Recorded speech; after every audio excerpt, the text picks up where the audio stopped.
ക്രിസ്തു വരുന്നതിന് മുൻപ് ലോകജാതികൾ ചിന്തിച്ചിരുന്നത് ആരുടെ ദൈവമാണ് വലിയ ദൈവം, അവൻ സമ്പത്ത് ഉള്ളുകൊണ്ട് അനുഗ്രഹിക്കും.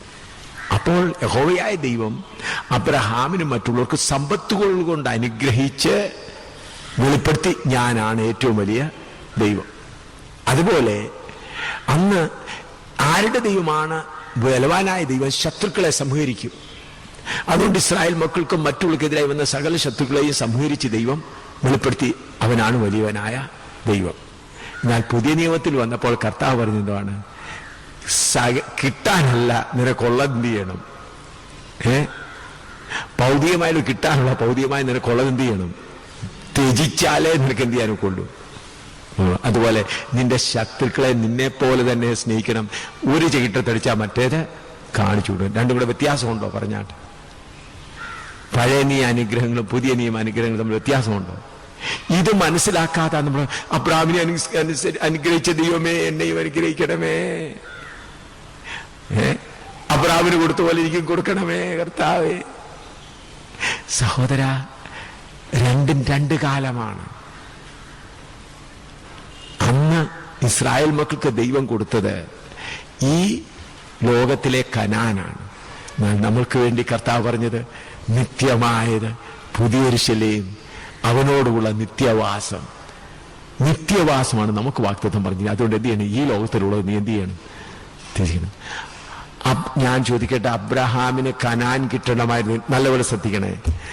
അബ്രഹാമിന് കനാൻ കിട്ടണമെങ്കിൽ ഹാരാൻ വിടണമായിരുന്നു. പറഞ്ഞാട്ടെ, പറഞ്ഞാട്ടെ, വിടണമായിരുന്നു. നീ എന്താണ് അവനോട് പറഞ്ഞത്? ഞാൻ നിന്നെ കാണിപ്പാനിരിക്കുന്ന ദേശത്തേക്ക് പുറപ്പെട്ടു പോവുക. അബ്രഹാം വിട്ടുപോകുന്നോ? ഇന്ന് ദൈവമക്കൾ അതിനൊരുക്കമാണോ? കുറഞ്ഞത് ഒന്ന് ചിന്തിച്ചു നോക്കിയാൽ, അബ്രഹാമിന് കനാൻ ദേശം കൊടുക്കാൻ ദൈവം പറഞ്ഞു, കുറഞ്ഞ മാറ്റം നീ എന്ത് ചെയ്യണം, നിന്റെ ജാതിക്കാരെ വിട്ടേച്ച് പുറപ്പെട്ടു വരിക. ഇന്ന് നമുക്ക് അബ്രഹാമിനെ പോലെ അനുഗ്രഹം വേണമെന്ന് അബ്രഹാം ചെയ്ത കുറഞ്ഞതെങ്കിലും ചെയ്യാൻ നമ്മൾ ഒരുക്കമല്ല. അബ്രഹാം സ്വന്തം ദേശക്കാരെയും ജാതികളെ എല്ലാം എന്ത് ചെയ്തു, വിട്ടു. നീ നിന്റെ സ്വജനത്തെ എല്ലാം വിട്ടിട്ട് എന്ത് ചെയ്യാ, ഞാൻ നിന്നെ കാണിപ്പാനിക്കുന്ന ദേശത്തേക്ക് പോവുക. ഈ ദേശത്തിലെ ഒരു അനുഗ്രഹം കിട്ടാൻ വേണ്ടി അബ്രഹാമിന് അത് എന്ത് ചെയ്യേണ്ടി വന്നു, വിടേണ്ടി വന്നു. എന്നാൽ ഇന്ന് കർത്താവേ എന്നെ രക്ഷിക്കണമേ, എന്റെ വസ്തു എല്ലാം എന്റെ 4 വശത്തിന്റെ ദൂതന്മാരിരിക്കട്ടെ, കർത്താവെ എന്റെ തേങ്ങ ഒന്നും ആരും പിരിച്ചുകൊണ്ട് പോവല്ലേ കർത്താവേ, ഞാൻ നിന്റെ മകനായി നിന്റെ വക ഞാൻ കൊടുത്തേക്കാം കർത്താവെ, എല്ലാ വർഷം തോറും എല്ലാ മാസവും ഞാൻ ദശാംശവും കൊടുത്തേക്കാം.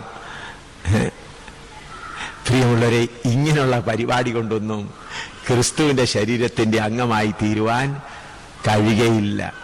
ഇരുന്ന് വില കൊടുക്കണം. അബ്രഹാം ആണെങ്കിൽ ആ ഭൗതിക അനുഗ്രഹത്തിന് വേണ്ടി തനിക്കുള്ളതൊക്കെയും വിട്ടവൻ യാത്ര തിരിച്ചു. കാണിപ്പാനിരിക്കുന്ന ദേശത്തേക്ക് അവൻ യാത്ര തിരിച്ചു. ഇന്നത്തെ പുതിയ മാർഗത്തിൽ അതൊന്നും വേണ്ട, കൈ പൊക്കി 2 ഹല്ലേലൂയ പറഞ്ഞു.